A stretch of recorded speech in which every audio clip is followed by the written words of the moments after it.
Elle commence ici. Premier temps fort des commémorations liées au 250e anniversaire de la naissance de François-Joseph Bozio devant le numéro 18 de la rue Comte Félix Gastaldi à Monaco-Ville.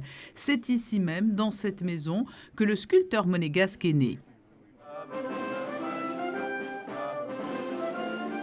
Deuxième temps fort, à peine plus loin, sur la placette qui porte le nom de Bozio, orné de son buste. En présence du prince souverain, un hommage est rendu et un poème en langue monégasque de Louis Notari est lu. Kuma pufa na ugelu de grand volu, ailacha ou la toroca, ô François Bozi, permunta unchu verso souriu d'oro et verso cielo blu.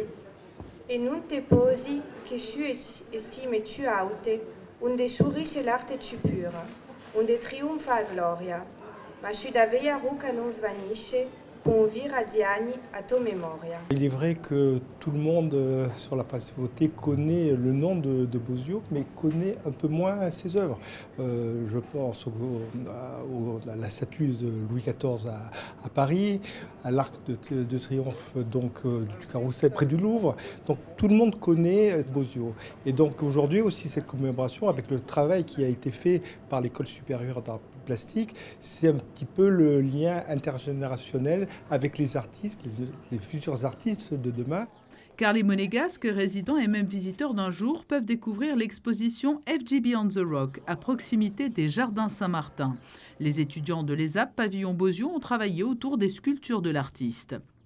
Le parcours s'est poursuivi sur la place du ministère d'État, où se trouve l'une des grandes œuvres de Bozio, la Nymphe. Les commémorations se sont terminées là même où le sculpteur est à l'honneur depuis la fin des années 60, dernier temps fort au cœur de l'École supérieure d'art plastique Pavillon Bozio, où là encore de belles découvertes sont proposées grâce aux travaux grand format des étudiants. Une toute nouvelle création est dévoilée ici au Prince Albert II. Elle sera ensuite visible entre les murs du NMNM.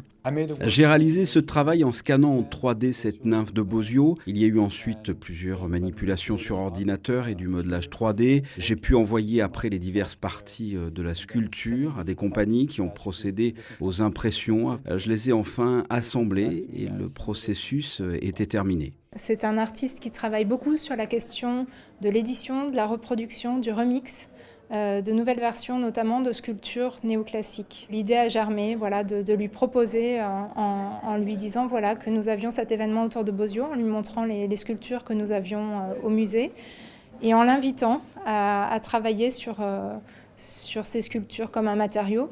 Sachez pour terminer qu'une autre exposition consacrée à François-Joseph Bozio ouvrira ses portes au mois de juin, au cœur, cette fois, du Palais Princier.